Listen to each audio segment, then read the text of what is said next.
treasure of the joy of the eye is guarded by the terrible serpent of personality, very powerful, enveloping the eye with three fierce heads, the three nature powers. Cutting off these three heads with the great sword of discernment, guided by the divine teachings, and destroying the serpent, the wise one may enter into that joy-bringing treasure. So long as there is even a trace of the taint of the poison in the body, how can there be freedom from sickness? In just the same way, there is no freedom for him who seeks union, while selfishness endures. When the false self ceases utterly in the motion of the mind caused by it come to an end, then, by discerning the hidden I, the real truth, that I and that is found. Give up at once the thought of I in the action of the selfish personality, in the changeful self, which is but a reflection of the real self, restoring rest in the self, from falsely attributing reality to which our anchored birth and death and old age, fruitful and sorrow, the pilgrimage of your soul. But reality belongs to the hidden I, whose form is consciousness, whose body is joy, whose nature is ever one. The conscious I, the master, whose form is joy, whose glory is unspeakable. There is no cause of the soul pilgrimage but the attribution of the reality of this to the selfish personality.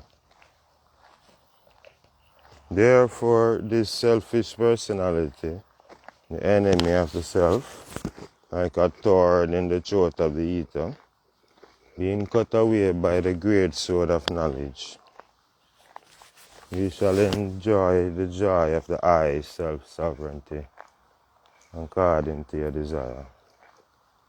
Therefore, bringing an end to the activity of your selfish personality, all passion being laid aside, when the supreme object is gained, rest silent, enjoying the joy of your I, in the eternal through the perfect I, from all doubt free. Mighty selfishness, even though cut down root and all, is brought to life again, even for a moment, in thought, causes 100 dissipation of energy as a cloud shaken by the wind in the rainy season poured forth its floods. After seizing the enemy's selfishness, no respite at all is to be given to it by thoughts of sensual objects. Just this is the cause of its coming to life again, as water is of the lime tree that had withered away. The desire is constituted by the bodily self. How can the cause of desire be different? So the motion of enticement to sensual object is the cause of world bondage, through attachment to what is other than yourself. From increase of action, it is seen that the seed of bondage is energized. When action is destroyed, the seed is destroyed. So let him check sensual action. From the growth of mind images comes the action. From action, the mind image grows. Hence the man's pilgrimage ceases not. To cut the bond of the world's pilgrimage, both must be burnt away by the wise one. And the growth of mind images comes from these two, imagining and external action. Growing from these two, it brings forth the pilgrimage of the soul. The way of destroying these three in every mode of consciousness should be constantly sought after. By looking on all as eternal, everywhere, in every way, and by strengthening the mind image of real being, this triad comes to melt away. In the destruction of action will arise the destruction of imaginings, and from this the dispersal of mind images. The thorough dispersal of mind images is freedom. This is called freedom, even in life.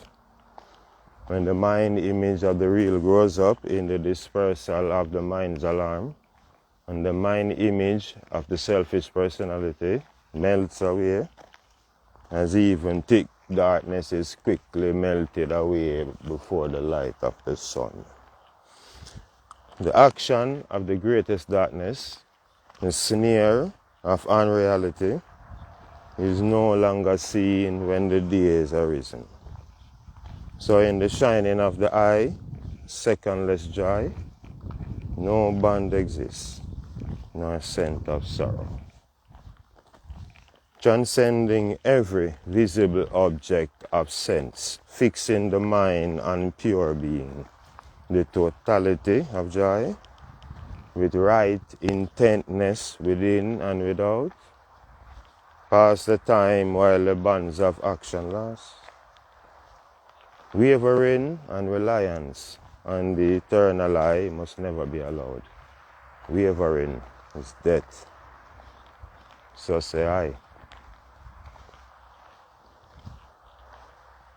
There is no other danger for him who knows but this wavering as to the I real nature. Thence arises delusion, and from that selfish personality. From that come bondage, and from this a sorrow. Through beholding sensual objects, forgetfulness bewildered a wise man even as a woman, our favorite lover.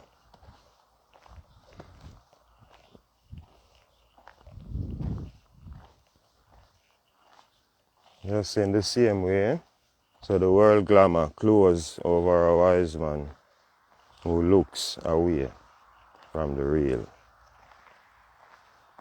If the imagination falling even a little from the aim towards outward objects, it falls on and on through unsteadiness, like a player's falling on a rough step.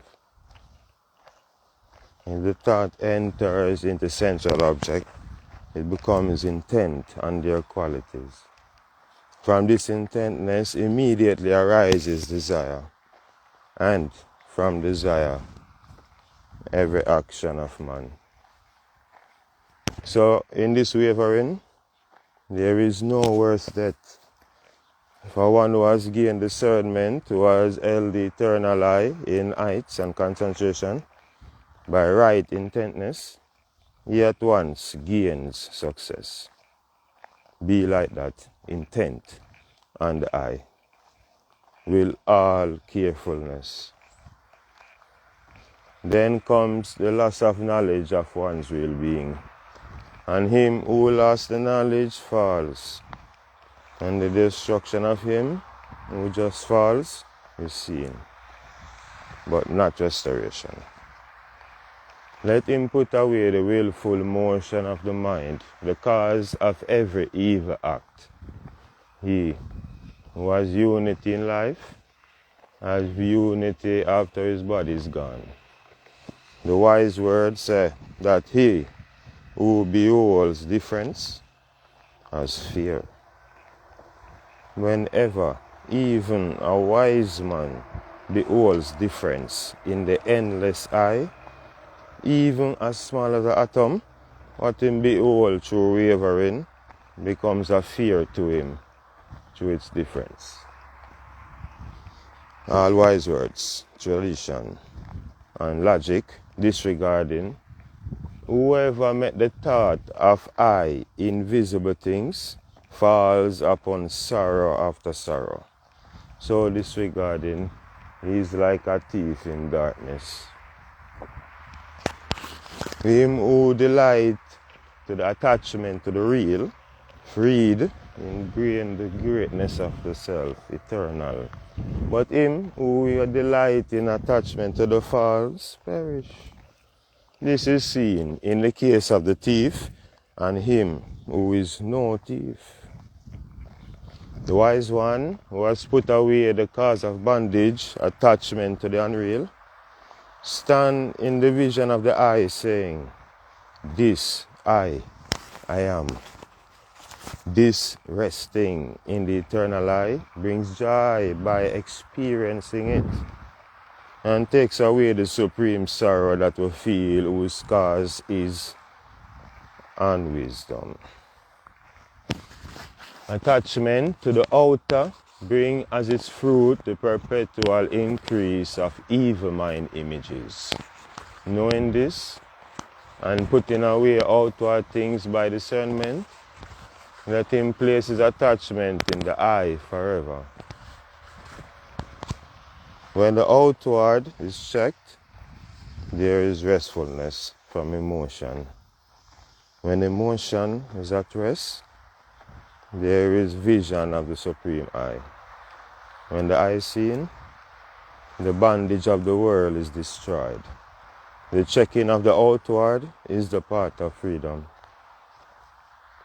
Who, being learnt, discerning between real and unreal, knowing the teaching of the wise words and beholding the supreme object with understanding, will praise his reliance on the unreal, even though longing to be free, like a child, compassing his own destruction.